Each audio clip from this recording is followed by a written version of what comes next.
What does a drug really cost? The answer depends on who you ask.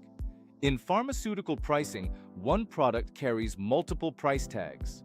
Think of pricing as a waterfall. Today, we'll demystify the 5 most critical concepts: ex-factory, list price, net price, patient copay, and real budget impact. First, the ex-factory price.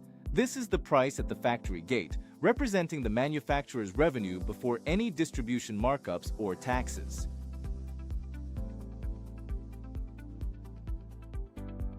Next is the list price, or WAC. It's the published catalog price. Think of it as the sticker price, visible but rarely what is actually paid. The net price is the real economic truth. It's what payers actually pay after all confidential rebates and negotiated discounts are applied. Then there's the patient copay, the out-of-pocket amount.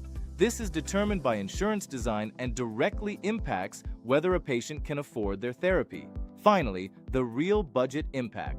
This is the total system-level consequence, considering patient volume, market share, and even the savings from avoided hospitalizations. Take a drug with a $10,000 factory price. By the time you apply rebates, copays, and system savings, the real budget impact tells a completely different story. Understanding these 5 layers is the foundation of every market access strategy. Look beyond the headline number. Follow the waterfall. Thanks for watching.